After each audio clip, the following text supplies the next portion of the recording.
Partai Nasdem menganggap Partai Demokrat terlalu memaksa jika mengharuskan Ketua Umum Partai Demokrat Agus Harimurti Yudhoyono sebagai bacawa presnya Anies Baswedan. Sementara Partai Demokrat mempertanyakan apakah Nasdem akan keluar dari koalisi perubahan jika Anies pilih AHY sebagai cawapres. Kita bahas sore ini bersama dengan Ketua DPW Partai Nasdem Jawa Barat Saan Mustafa, Kepala BPOKK DPP Partai Demokrat Herman Kairon, dan Direktur Eksekutif Indikator Politik Indonesia Burhanuddin Muhtadi. Sore Bapak-Bapak. Sore. Oke, jadi saya mau konfirmasi ulang nih apa yang dikatakan oleh Pak Saroni sebelumnya, Kang Saan. Kalau betul Demokrat mendesak segera Mas AHY ini sebagai bacawa presnya Anies. Ya, pertama saya ingin tegaskan dulu ya, bahwa urusan cawapres, kalau Nasdem sendiri, itu kan sudah menyerahkan sepenuhnya ke Mas Anies ya, sebagai calon presiden. Karena tentu untuk menjadi pasangan cawapres, tentu Pak Anies harus menentukan pilihannya yang punya kesenyawaan, ada chemistry dan sebagainya, banyak pertimbangan.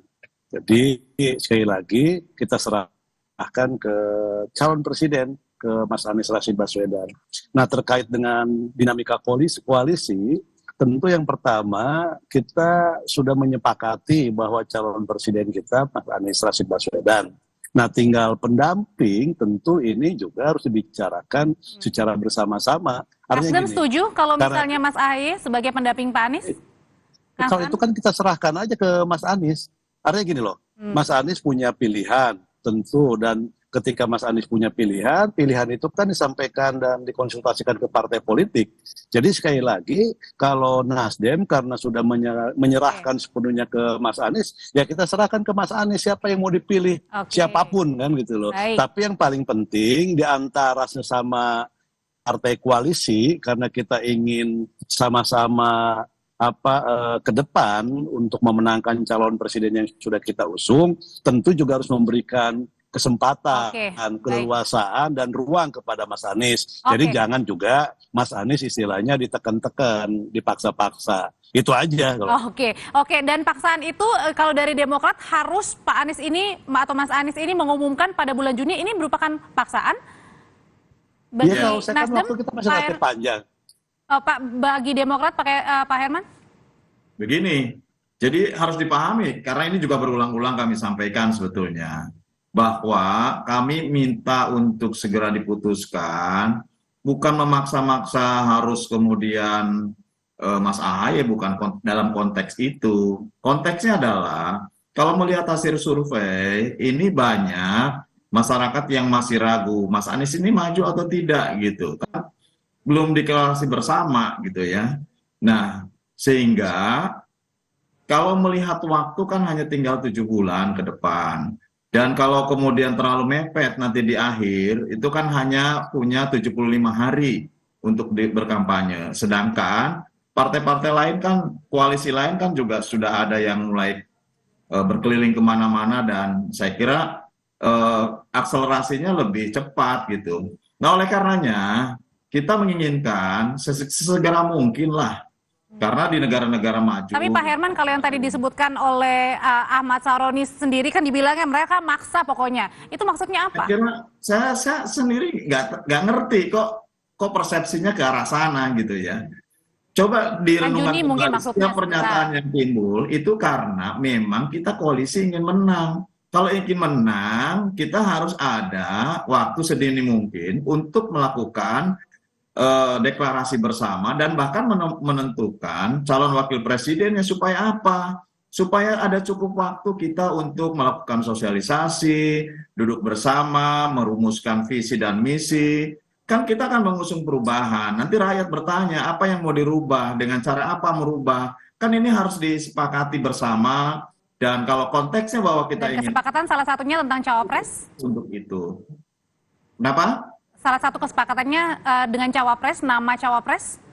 Kalau cawapres kan memang di dalam piagam kerjasama sudah diserahkan kepada Mas Anies sebagai calon bakal presiden. Nah, ini yang harus kita siapkan adalah bagaimana kita melakukan gerakan sedini mungkin supaya betul-betul bisa. Dan itu di bulan ini ya, bulan Juni ya Pak Herman ya? Ya sebaiknya begitu, gitu ya. Oke, kalau gitu Jadi sekarang tidak saya... ada cara tadi memaksa dan lain sebagainya, tidak ada. Kita juga punya Oke, komitmen untuk mengembalikan kepada piagam kerjasama itu. oke, Namun baik. melihat situasinya seperti ini, ya kita harus dari awal sesegera Oke. mungkin untuk melakukan Kar- deklarasi bersama Oke, itu. saya ke Mas Burhan dulu, Pak Herman. Pak Herman, kalau tadi bagi Demokrat bilang tidak ada yang memaksa kok, tapi dari Nasdem bilang mereka maksa pokoknya. Apa yang dimaksud ini? Begini ya, kalau kita eh, kalau kita analisis secara lebih jernih, memang koalisi perubahan ini lebih kompleks dalam menentukan cawapres ketimbang koalisi yang lain. Yang pertama, salah satu saja dari partai pendukung koalisi perubahan, entah itu Demokrat, Nasdem atau PKS keluar dari barisan, maka Mas Anies gagal mendapatkan tiket. Jadi butuh kesepakatan 3 partai sekaligus. Yang kedua, 3 partai pendukung koalisi perubahan itu rata-rata air, jadi tidak ada yang dominan. Bahkan kalau secara absolut suara Nasdem lebih tinggi ketimbang Demokrat atau PKS berdasarkan pemilu 2019. Nah, karena Mas Anies ini bukan figur dari salah satu 3 partai pendukung koalisi perubahan, maka signature-nya koalisi itu ada di cawapres. Nah, karena 3 partai pendukung koalisi perubahan ini secara umum kekuatannya berimbang, maka rebutan soal cawapres ini menentukan. Karena terkait dengan kotel efek. Oke. Ini Tapi yang paling potensial dari seluruh nama untuk koalisi perubahan baca cawapresnya siapa, Mas Burhan? Benar, AHY? Nah, itu dia. Kalau misalnya dari elit ketiga partai, memang Mas AHY ini lebih tinggi misalnya dengan tokoh-tokoh dari Nasdem atau PKS. Cuma untuk bisa membungkus kemenangan sesuai dengan keinginan untuk menambal kekurangan elektoral Mas Anies di Jawa Timur sama Jawa Tengah, sepertinya belum cukup. Jadi kalau di relatif komparatifnya itu memang lebih tinggi kalau dibanding tokoh Nasdem atau PKS. Tetapi mungkin Nasdem punya pikiran untuk menang secara nasional, maka Anies harus kuat di Jawa Timur. Oke. Nah, pada titik itu... Berarti artinya bisa mengartikan, Mas Burhan, kalau Demokrat ini jangan terlalu memaksa gitu untuk baca cawapresnya dari Demokrat, karena juga harus memikirkan kemenangan di koalisi perubahan gitu. Nah, cuma kan opsi yang lain misalnya siapa? Hovifah misalnya ya, Hovifah Indar Parawangsa sebagai gubernur Jawa Timur. Ini kan beberapa kali disebut oleh elit Partai Nasdem. Di atas kertas, Hovifah memang punya potensi untuk menambal kekurangan elektoral Mas Anies di Jawa Timur. Tapi pertanyaannya, apakah Hovifah mau? Ya. Kemudian yang kedua, bagaimana dengan isu-isu yang mencoba mengaitkan dengan Hovifah? Kan ada klausul piagam kerjasama berkaitan dengan kerentanan masalah hukum.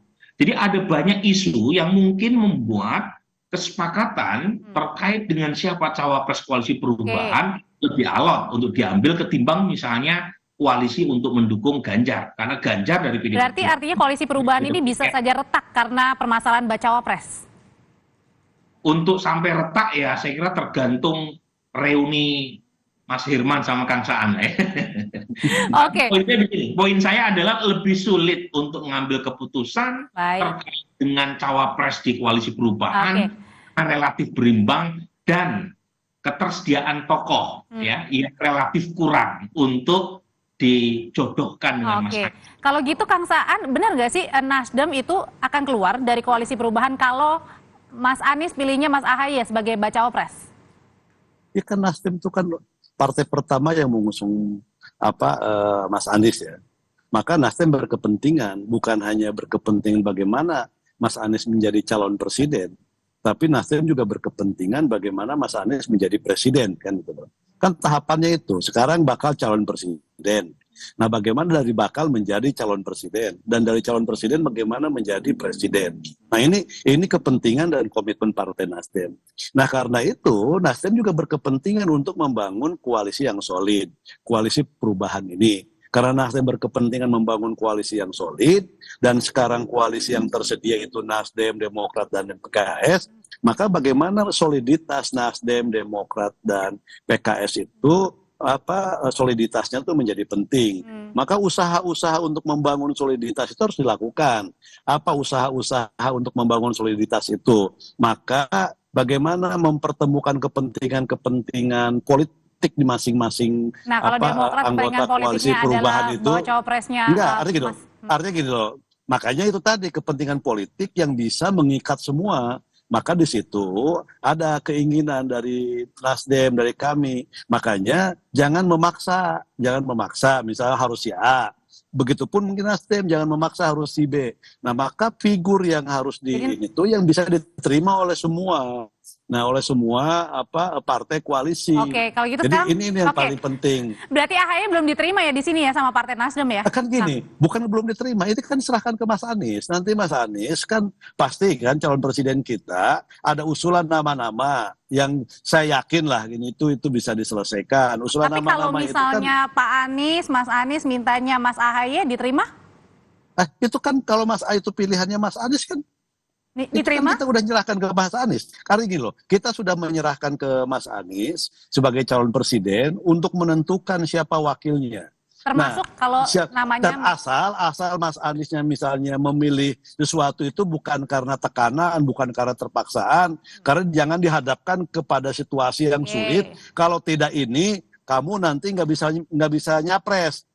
Maka harus ini, nah itu yang nggak boleh. Artinya gini loh, apa yang diputuskan oleh Mas Anies itu dalam suasana bahwa Mas Anies juga punya keleluasaan, punya waktu dan lain sebagainya. Ya. Oke, kalau gitu Mas Burhan, akankah Demokrat hengkang dari koalisi perubahan kalau Mas AHY tidak jadi baca opresnya Mas Anies?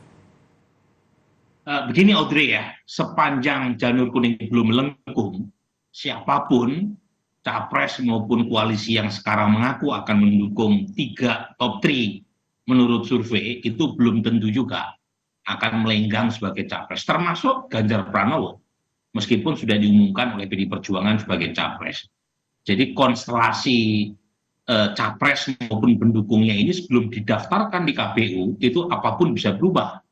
Bisa saja misalnya Nasdem kemudian ketemu sama Golkar cukup tuh untuk mencapreskan misalnya Anies ya, berpasangan dengan Erlangga Hartarto.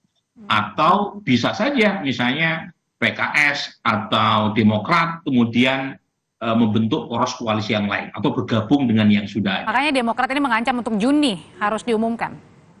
Jadi begini, saya agak mengerti kronologinya atau timelinenya kan begini. Waktu itu kami rilis survei dan menemukan tren penurunan elektabilitas Mas Anies belum berhenti. Nah, kemudian Mas Andi Arief mengeluarkan pernyataan bahwa penurunan elektabilitas Anies seperti yang direkam oleh banyak survei, termasuk survei Kompas juga, dan hanya survei indikator, itu karena Mas Anies belum menetapkan pasangan. Nah, sebenarnya kalau dari data, itu tidak ada kaitan langsung antara penurunan elektabilitas Mas Anies dengan cawapres. Sebenarnya ya, karena penurunan itu berkaitan dengan kenaikan approval rating Pak Jokowi dan mulai kerja politiknya Prabowo Subianto. Jadi nggak ada hubungan. Tetapi ini Audrey ya, tetapi gitu ya, saya harus agak pelan-pelan menjelaskan bahwa cawapres itu kalau ditetapkan segera itu bisa, dan tentu dengan asumsi disepakati oleh 3 partai pendukung Mas Anies, itu bisa mengakselerasi kerja Mas Anies. Itu make sense juga karena tinggal 8 bulan nih sebelum 2024. Tapi harus kesepakatan bersama. Ya. Jadi misalnya Mas AHY kalau disepakati oleh Nasdem dan PKS, 3-3-nya. Kalau sekarang kan misalnya Kang Saan atau Mas Ahmad Ali bisa mengatakan loh, kita yang kerja untuk Mas Anies baru Nasdem nih, di mana-mana baliho yang muncul ya dari Nasdem aja.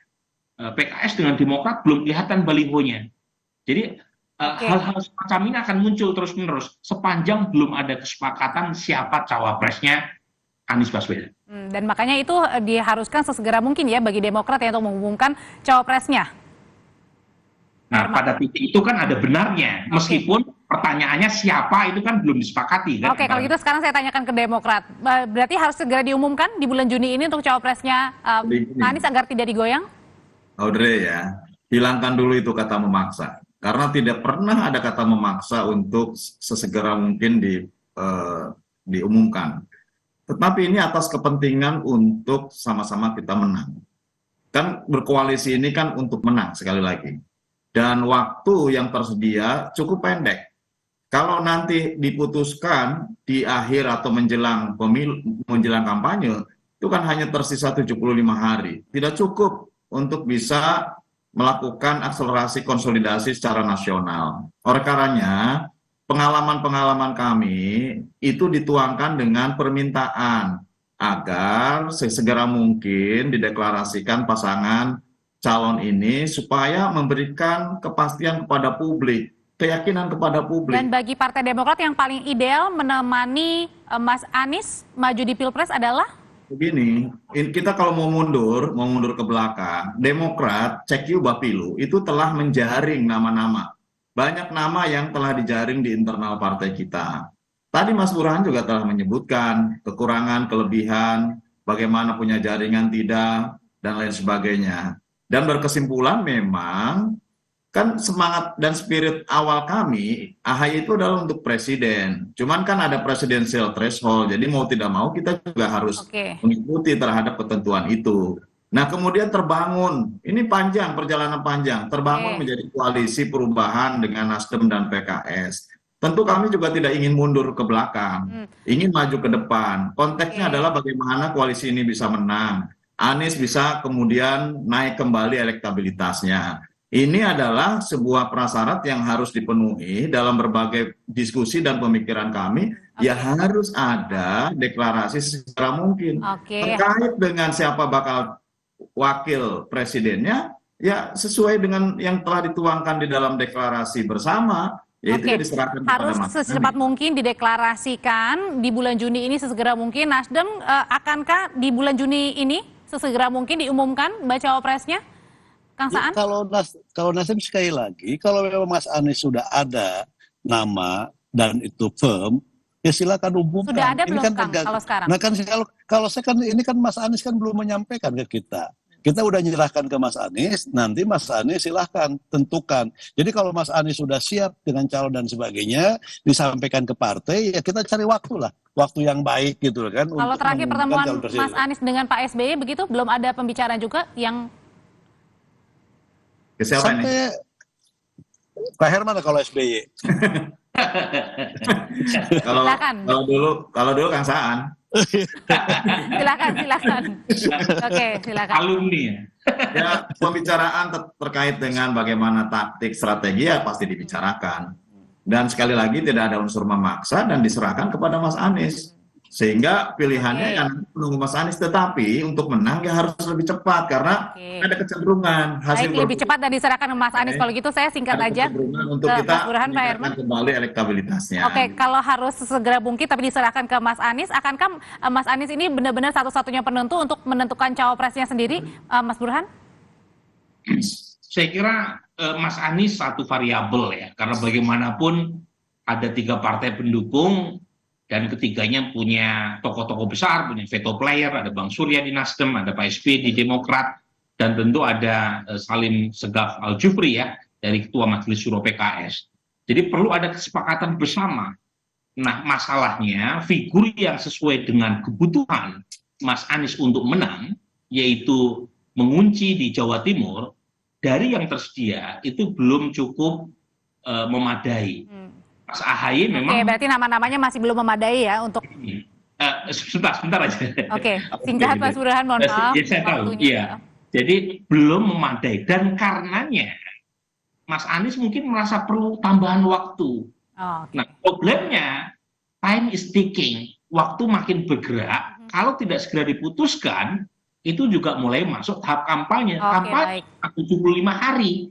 Jadi memang tidak mudah. Jadi saya bisa mengerti kalau Mas Anies perlu waktu lebih dalam, tetapi saat yang sama juga harus realistis. Menghadapi waktu yang makin mendekat ke jadwal pemilu. Baik, itu dilemanya. Terima kasih Mas Burhan, terima kasih Pak Herman Kairi dan juga Kang Saan Mustafa. Sehat selalu, kita ketemu lagi di lain kesempatan.